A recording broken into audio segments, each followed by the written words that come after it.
Oke, bismillahirrahmanirrahim. Assalamualaikum warahmatullahi wabarakatuh. Kali ini kita akan membahas lagi tentang abstrak class, bagaimana pengertian dan implementasinya di pemrograman berorientasi objek. Oke, kita langsung ke salin dia berikutnya. Kita mulai dari pengertian abstrak class. Abstrak class adalah kelas yang masih dalam bentuk abstrak atau umum.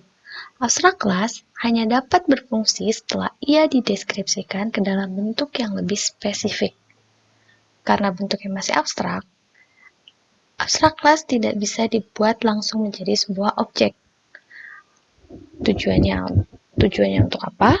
Untuk menjadi sebuah acuan atau template dari subkelasnya. Oke, pertama kita garis bawahi kata ini ya, abstrak atau umum. Jadi kalau dari katanya abstrak ini artinya umum, berarti lebih general atau lebih luas. Lalu abstrak class tidak bisa dibuat langsung menjadi sebuah objek. Kalau yang kita pahami sebelumnya, kelas itu adalah template atau blueprint dari sebuah objek. Misalnya, kalau yang kita pahami tentang materi kelas dan objek, kelas itu seperti blueprint dari mobil misalnya. Kelas mobil berarti blueprint atau template dari sebuah mobil.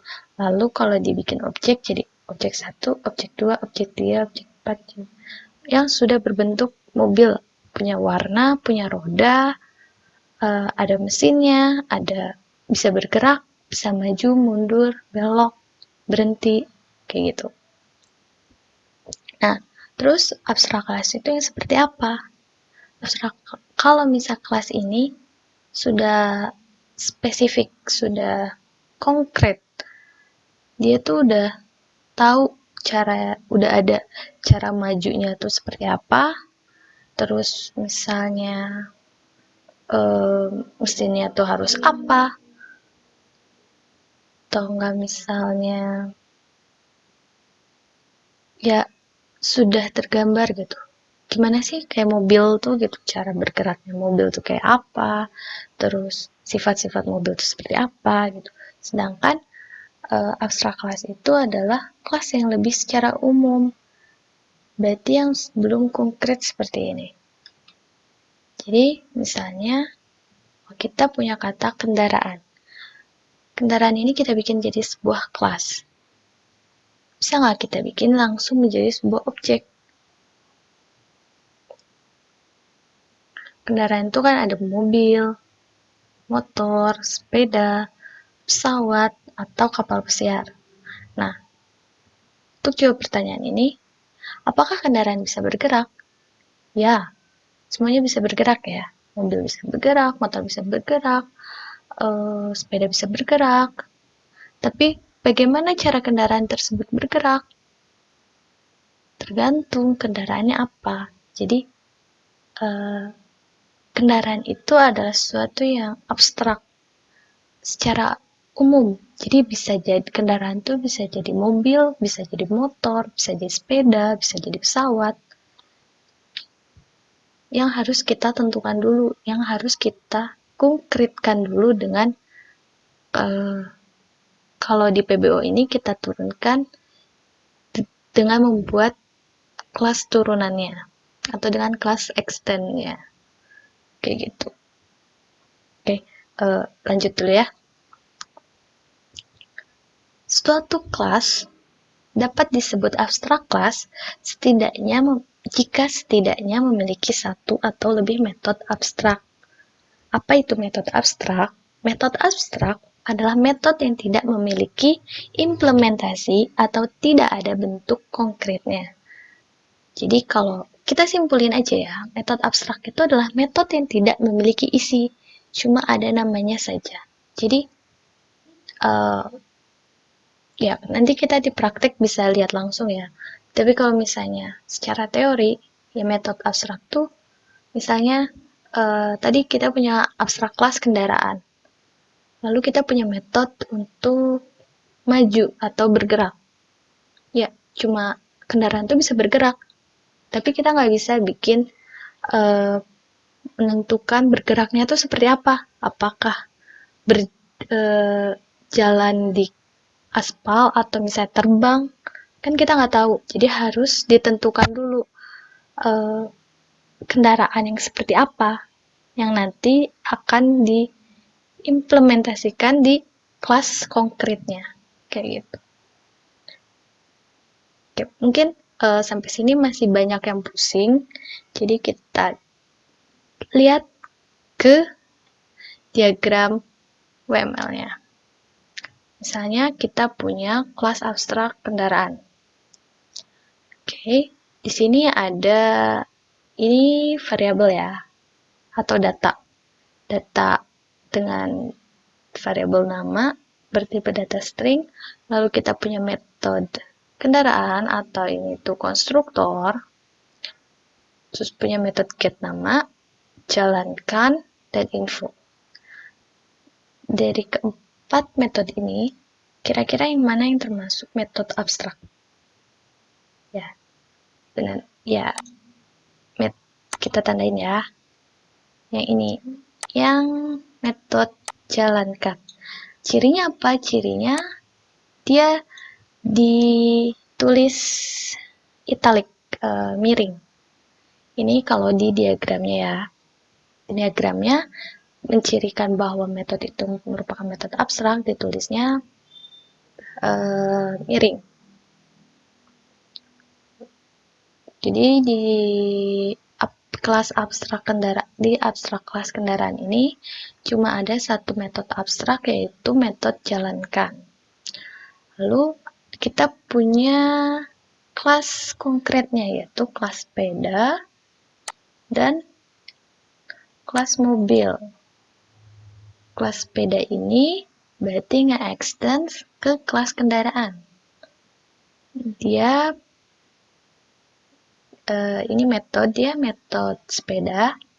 Metode sepeda itu metode konstruktor, lalu dia menurunkan metode jalankan yang merupakan metode abstrak dari kelas kendaraan. Mobil juga sama. Lalu tes abstrak ini main kelasnya. Oke. Dari diagram ini kita coba langsung ke praktek. Kalian langsung buka aja NetBeans-nya. Oke, kita langsung ke praktek. Pertama, kita bikin project baru. Klik next. Di sini kita beri nama abstrak class, atau terserah kalian mau namain apa, pakai nama kalian boleh. Biar ingat aja, dan di sini create main kelasnya kita jangan centang ya.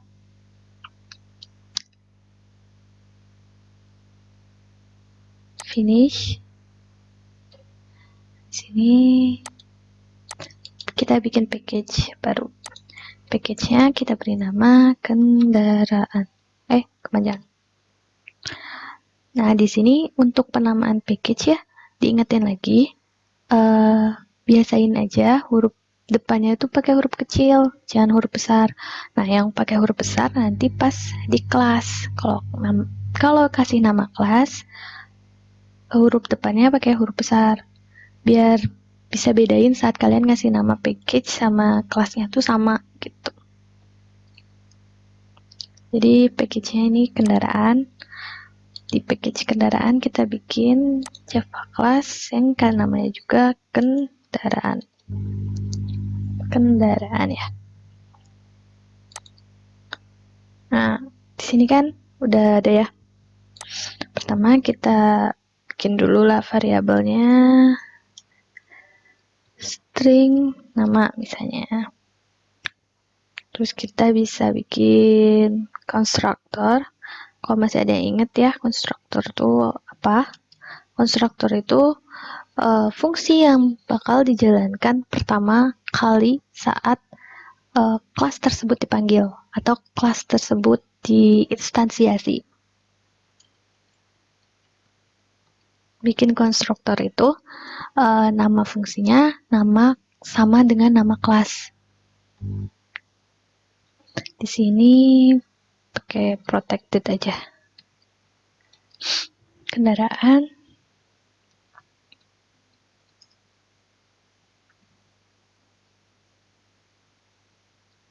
Di sini pakai parameter ya. Nama. Parameter nama. Dimana nama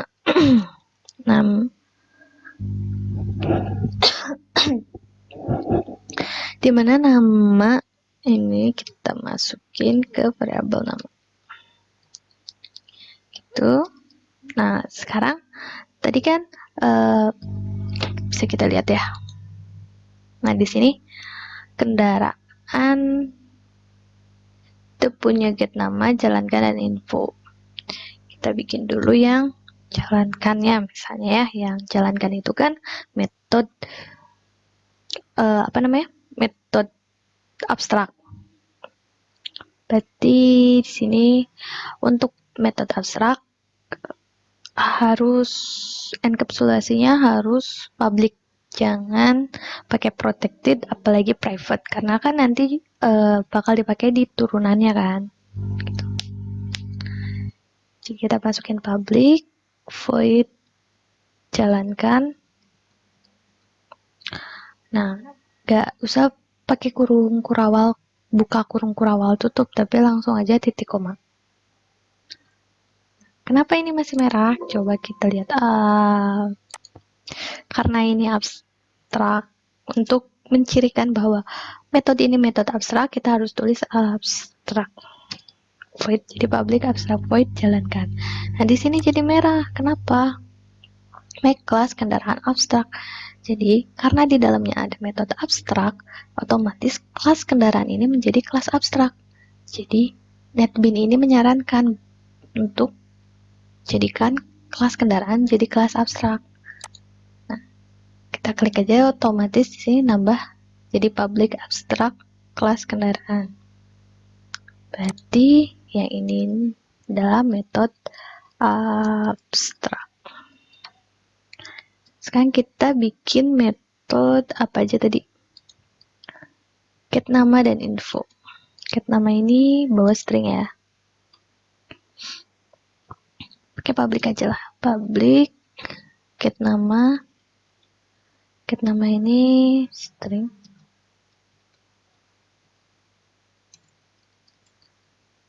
String nama. Return. Ingat ya, kalau fungsi itu harus ada return ya. Sedangkan kalau void, kita bikin satu lagi. Public void info. Kalau void, kita nggak perlu ada return. Jadi, nggak ada nilai balik. Jadi bisa isinya cuma print aja, atau misalnya cuma proses aja tanpa mengembalikan nilai gitu. Tapi kalau misalnya kita bikin fungsi yang di sini ada tipe datanya, itu otomatis itu wajib harus ada return atau nilai baliknya. Ingetin aja. Di sini info kendaraan aja misalnya. Oke, gak ada yang error. Sekarang kita bikin kelas turunannya, karena kelas abstrak ini gak akan bisa kita instansiasi menjadi objek. Jadi otomatis kita harus bikin kelas turunannya. Jadi kita bikin lagi Java class. Sini sepeda. Finish. Sepeda ini karena turunan dari kelas kendaraan, berarti kita harus tambah extends kendaraan. Loh, kenapa jadi merah ini, Bu? Kita lihat implement all abstract methods. Jadi karena si kendaraan ini abstract class, jadi NetBeans ini menyarankan bahwa kelas sepeda ini harus mengimplement abstract method dari kelas kendaraan. Coba ya kita klik. Nah, jadi dia langsung otomatis mengoverride metode jalankan, karena kan tadi metode jalankan di sini merupakan metode abstrak ya. Metode jalankan. Yang ini bisa kita ganti. Isinya misalnya kita print aja. Print kalau jalan sepeda gimana? Duduk di atas jok, taruh kaki di atas pedal dan kayu. Udah. Ini kenapa masih merah? Konstruktornya belum ada karena tadi di sini ada konstruktor ya. Ada konstruktor kendaraan. Dan di sini juga harus ada konstruktor. Gitu. Bisa langsung diklik jadi otomatis ya. Oke, apalagi yang belum? Kita lihat. Ada metode get nama dan info. Sekarang kita mau masukin metode info dulu ya, public void info.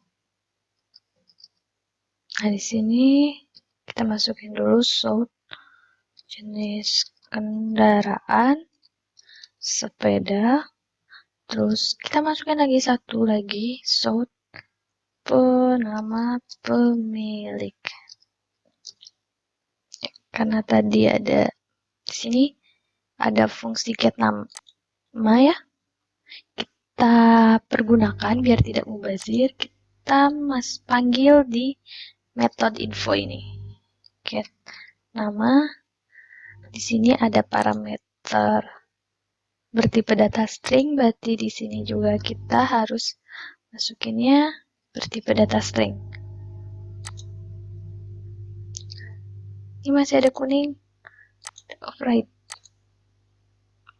Oke, di sini juga jadi override juga ya. Karena kenapa?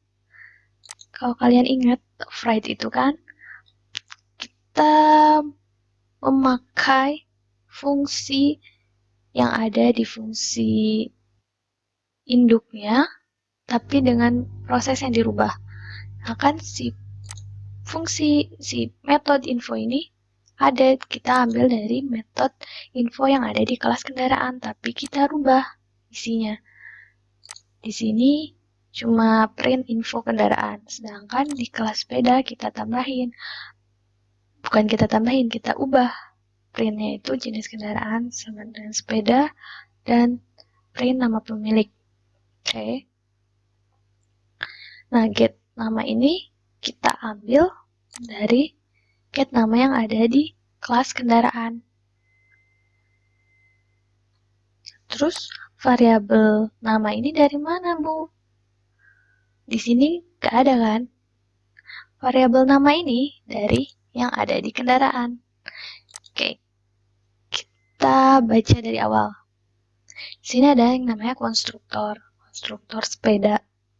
Konstruktor ini sama dengan konstruktor yang ngambil dari kendaraan. Jadi di sini kan super P nama. Itu artinya sama dengan memasukkan P nama ini ke variabel nama yang ada di super kelasnya, yaitu kelas kendaraan. Berarti saat kita bikin objek dari sepeda ini, maka kita pasti masukin variabel P nama kan. Nah, variabel P nama ini langsung kita masukkan ke variabel nama yang ada di kelas kendaraan. Seperti itu. Nah, udah gak ada error.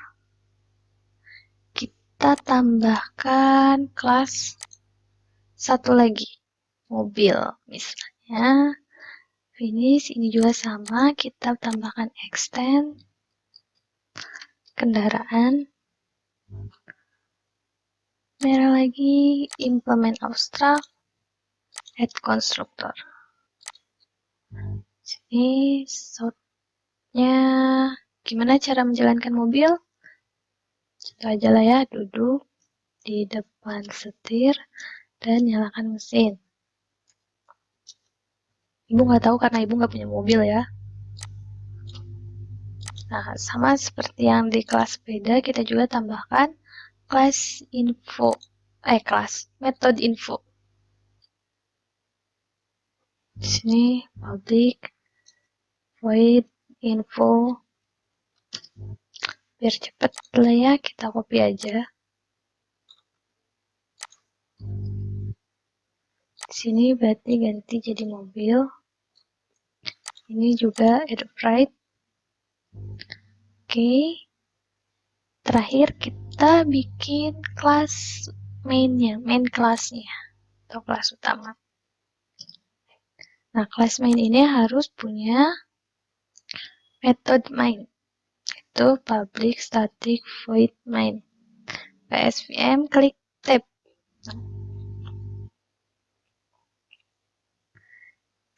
Berarti kita tinggal bikin objeknya. Kelas mana yang bisa kita bikin objek? Apakah kendaraan, sepeda, atau mobil? Misalnya kita coba dulu dari kendaraan. Kendaraan. OBJ 1 sama dengan new kendaraan.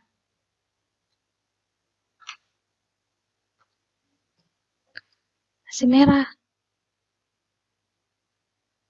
Kendaraan is abstract, cannot be instantiated. Jadi, ya maksudnya kendaraan ini merupakan kelas abstrak yang nggak bisa diinstansiasi. Seperti yang udah kita bahas di awal tadi, ya. Jadi berarti kelas kendaraan ini nggak bisa kita bikin jadi objek. Berarti kelas yang mana dong? Kelas sepeda dan kelas mobil yang bisa kita bikin objek, yaitu kelas turunan dari kelas kendaraan. Kita ganti jadi sepeda, UPJ 1 new sepeda. Nah, di sini jangan lupa di sepeda ini kita punya konstruktor bertipe data string. Di sini juga kita harus masukin parameter string. Nama kan ya. Saya ya pakai nama kalian aja ya. Ini terus kita tinggal panggil objek 1, panggil void info, objek 1, void jalankan. Sekarang kita merah. Nah, kita run. Hasilnya seperti ini. Terus kalau misalnya metode yang mobil bisa nggak Bu? Ya bisa dong, harusnya bisa ya. Mobil obj 2 sama dengan new mobil. Namanya samain aja lah. obj 2 info obj 2 jalankan. Oke. Nah, hasilnya akan seperti ini. Oke.